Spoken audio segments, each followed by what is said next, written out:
Inyokan Bapak Ibu yang datang ke barale tu kesana awak tu nan jauh tu, inyokan nio mencaliak barale juo, inyo membawa baju barale juo, tetapi karena nyo ndak menyumbang, mungkin ketidakmampuannya, secara tidak sadar kita Bapak Ibu nyo tak letak di belakang taruih, mengambil samba, selesai mengambil samba, mencuci piring segala macam.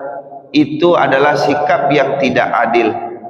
Kok kita Bapak Ibu nan kayu kok, nan banyak menyumbang kok, setengah hari barale, ganti baju lain, ganti awak lain. Ada ndak pikiran kita seperti itu Bapak Ibu? Ada ndak? Kalau belum ada, kita belum bersikap adil kepada keluarga kita. Sabbihisma rabbikal a'la alladhi khalaqa fasawwa. Wassalamu ala sayyidina Muhammadin wa man tabi'ahum bi ihsanin ila yaumiddin. Asyhadu an la ilaha illallah wa asyhadu anna Muhammadan abduhu wa rasuluh la nabiyya ba'dah. Bapak Ibu, jamaah sekalian yang kami muliakan, kembali kita bersyukur kepada Allah. Pada pagi yang penuh berkah ini, Allah kumpulkan kita di masjid yang mulia ini dalam melaksanakan ibadah salat subuh secara berjamaah. Dan juga kita berselawat kepada baginda Rasulullah sallallahu alaihi wasallam. Allahumma salli ala Sayyidina Muhammad wa ala ali Sayyidina Muhammad. Mudah-mudahan syafaat beliau kita dapatkan nanti di Yaumul Mizan atau di hari pertimbangan amal kebaikan dan amal keburukan. Bapak Ibu yang kami muliakan, maka pada kesempatan ini kami ingin membahas adil atau salah satu sifat Allah Subhanahu wa taala, al-adalu, yang maha adil. Bapak Ibu jamaah sekalian yang kami muliakan, kita melihat nantinya betapa pentingnya sikap adil dalam kehidupan kita. Pertama, kami menceritakan pernah suatu ketika Khalifah Umar bin Abdul Aziz, anak dari Abdul Aziz bin Marwan, yang beliau itu pernah memimpin umat Islam pada masanya. Bapak Ibu, ketika Umar bin Abdul Aziz memimpin, itu baru selesai peperangan antara kelompok Muawiyah dengan kelompok Ali bin Abi Thalib. Yang keduanya adalah Islam, yang keduanya adalah bersaudara. Maka Bapak Ibu, karena berkelompok ini mereka berperang, mereka saling istilahnya itu menjatuhkan satu sama lain.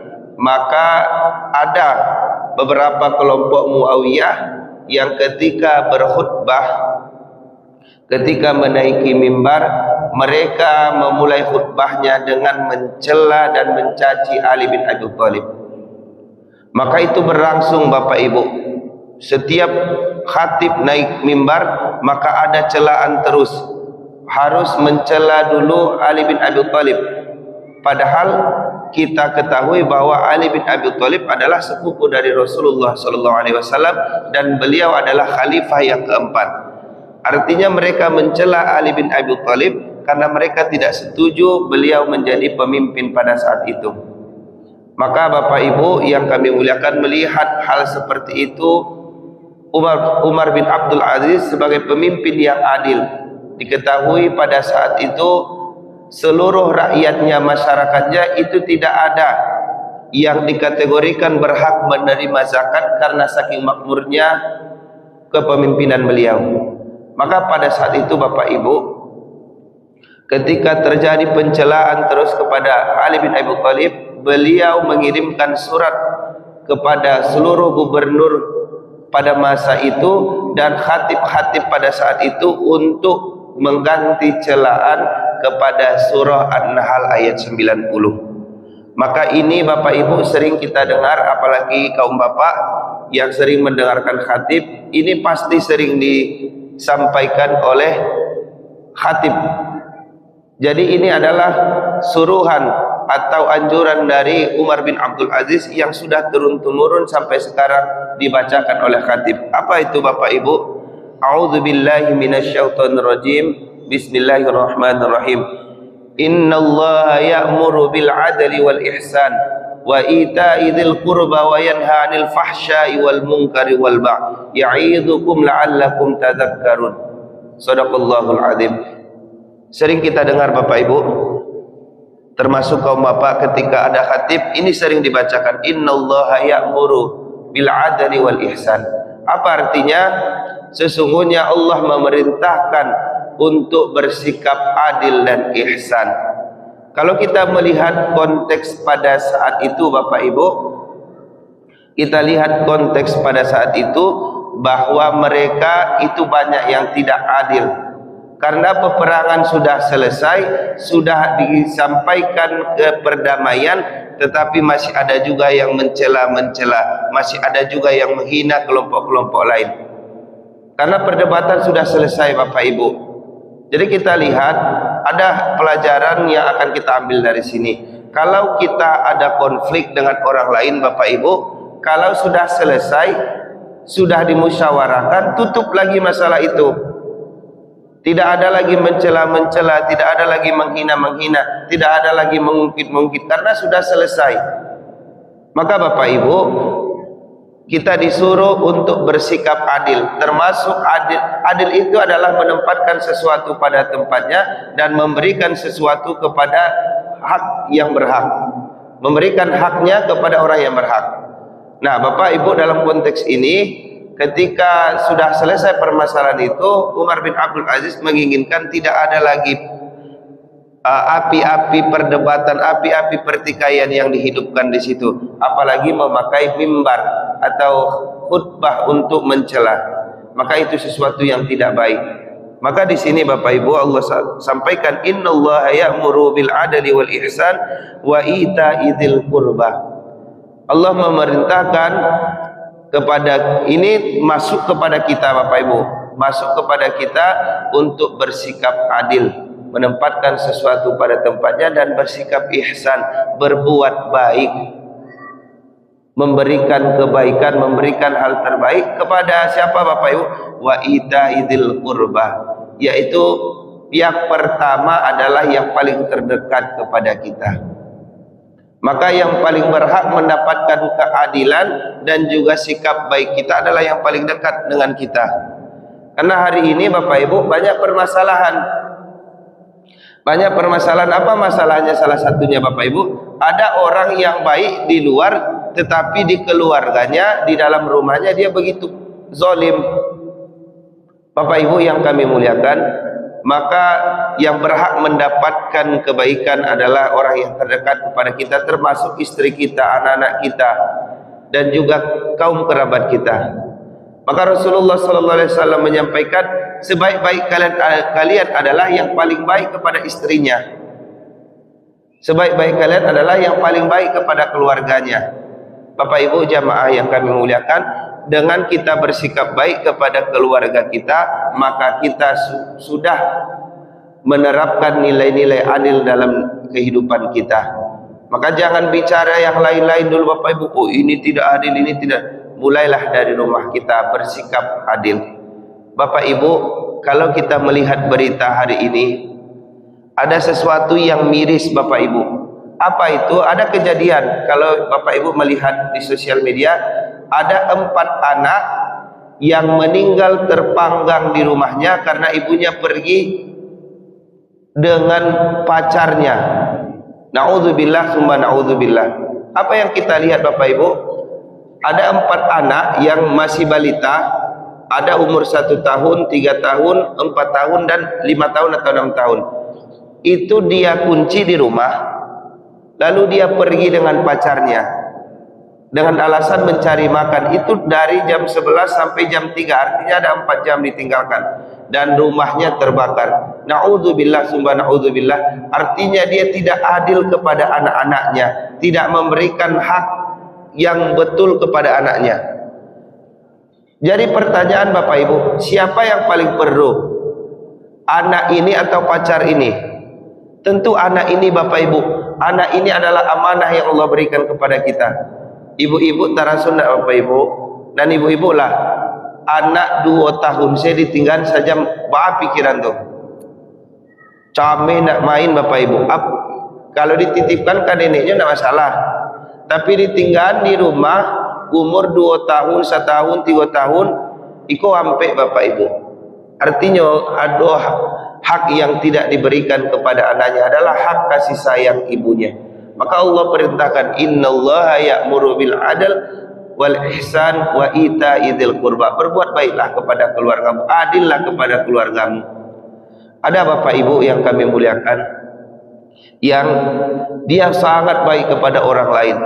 Ketika di luar sangat mudah untuk berbicara, berkomunikasi dengan orang lain di luar sana, di tempat kerjanya. Tetapi ketika balik ke rumah, dia hanya sibuk dengan dirinya, sibuk dengan HP-nya, tidak memperdulikan anaknya, tidak memperdulikan istrinya yang sudah mempersiapkan segala kebutuhannya di rumah. Maka ini juga tidak adil, sikap yang tidak adil di tengah-tengah masyarakat atau di keluarga. Bapak Ibu yang kami muliakan, kemudian disampaikan, wa ita'idzil qurba wa yanha 'anil fahsya'i wal munkar. Dan juga Allah melarang kalian bersikap fahsya, yaitu bersikap keji. Keji ini Bapak Ibu sesuatu yang tidak masuk di akal kita Bapak Ibu, tidak masuk di logika kita, tidak masuk di hati kita. Dan juga Allah melarang dengan sifat atau sikap mungkar, yaitu berbuat keburukan.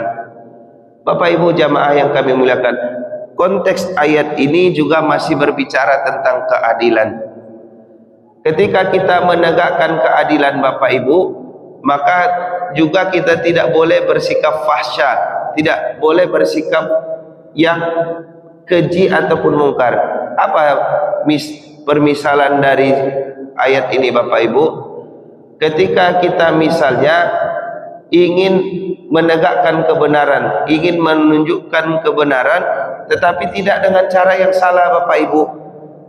Ada seorang guru yang anak itu ribut di kelas Bapak Ibu, atau ada masalah di kelas, tetapi menyelesaikannya harus dengan adil dan ihsan, harus dengan sikap yang adil, menentukan atau menempatkan sesuatu pada porsinya. Ini masih anak-anak, ini masih di fase bermain.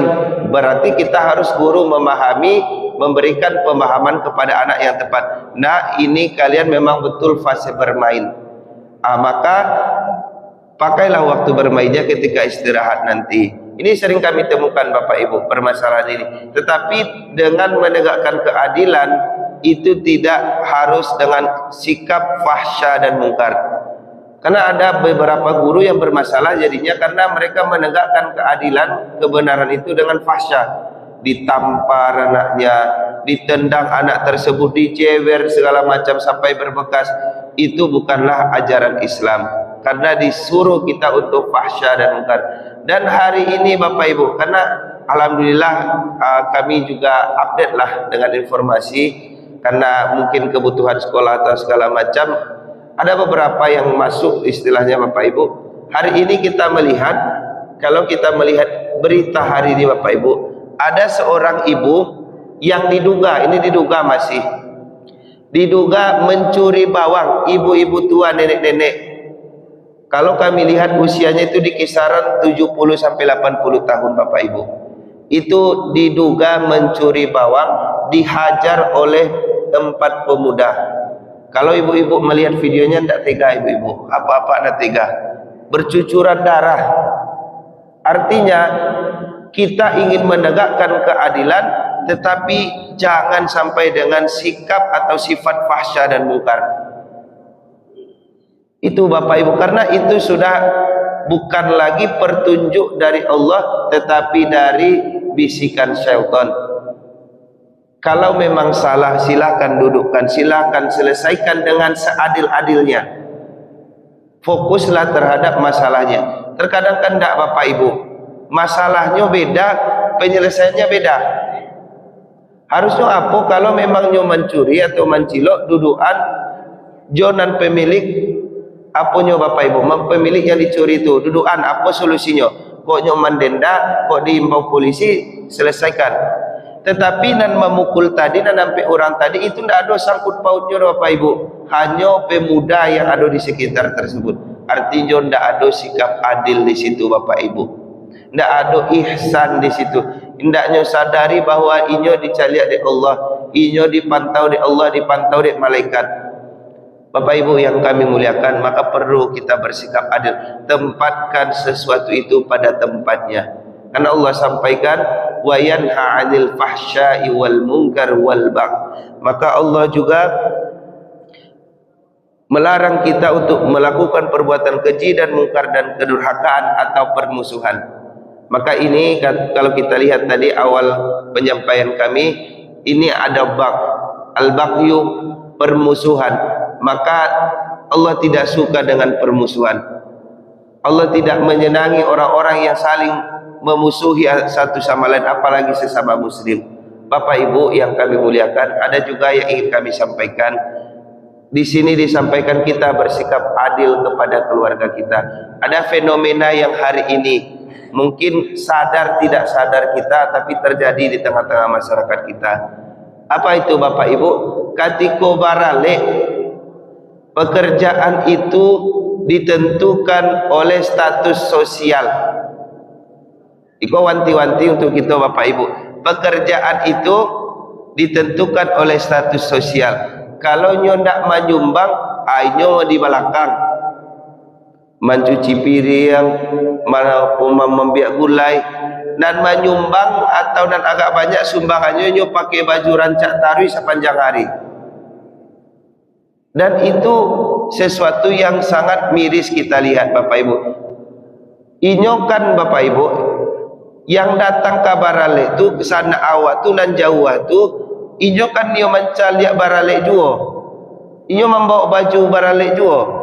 Tetapi karena nyo ndak menyumbang, mungkin ketidakmampuannya, secara tidak sadar kita Bapak Ibu, inyo tak letak di belakang taruih, mengambil samba, selesai mengambil samba, mencuci piring segala macam. Itu adalah sikap yang tidak adil. Kok kita Bapak Ibu nan kayu kok, nan banyak menyumbang kok, setengah hari barale, ganti baju lain, ganti awak lain. Ada ndak pikiran kita seperti itu Bapak Ibu? Ada ndak? Kalau belum ada, kita belum bersikap adil kepada keluarga kita.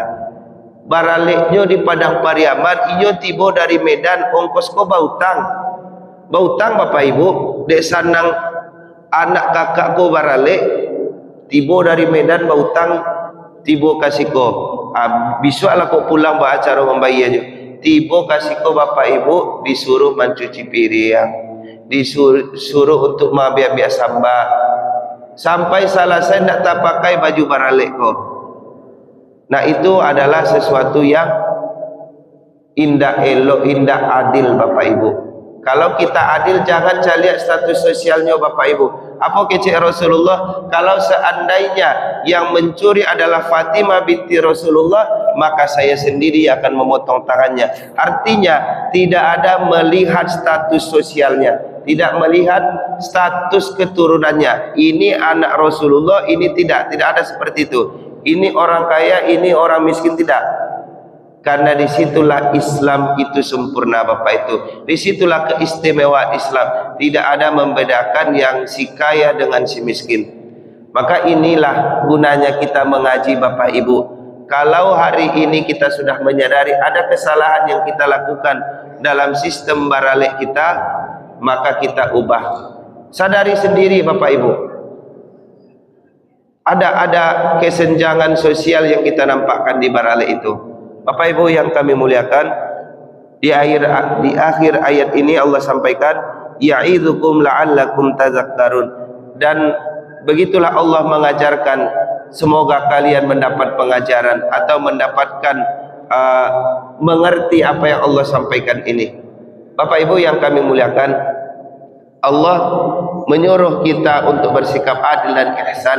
Ada pelajaran yang Allah berikan di situ. Ada pelajaran yang Allah selipkan kepada kita.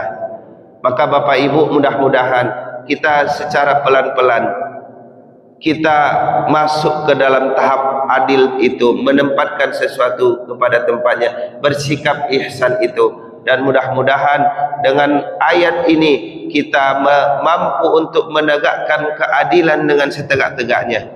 Karena Bapak Ibu, ketika kita tidak adil, maka nantinya di akhirat itu akan dipertanggungjawabkan. Karena efek dari ketidakadilan adalah zalim. Karena efek dari ketidakadilan, kalau tidak adil itu pasti ada orang yang dizalimi. Seorang hakim yang memutuskan perkara tanpa keadilan, maka ada pihak yang dizalimi, ada pihak yang diambil haknya. Nah, begitu juga dengan diri kita, begitu juga dengan anak kita. Kalau kita tidak adil, maka ada hak yang diambil. Anak kita dua, satu kita sekolahkan, satu tidak. Tentu hak anak sekolah yang satu yang tidak kita sekolahkan itu akan terambil. Dan itu adalah zalim, aniaya. Kecuali ada beberapa hal yang memang mendasari itu tidak bisa kita lakukan. Semisal anak pertama, kita masih ada lapang rasaki. Ketika anak kedua kok agak sampai, nah itu mungkin bisa. Tetapi kalau dengan dasar ada membeda-bedakan, itu adalah perbuatan zalim. Zalim kepada diri kita, zalim kepada anak kita yang kedua tadi. Maka Bapak Ibu, kita berdoa kepada Allah, mudah-mudahan kita memiliki sikap adil, sikap yang mulia yang dimiliki oleh Allah Subhanahu wa taala, dan mampu kita berbuat ihsan di tengah-tengah masyarakat kita. Mudah-mudahan ada manfaatnya kepada kami yang menyampaikan dan juga kita semua yang mendengarkan. Assalamualaikum warahmatullahi wabarakatuh.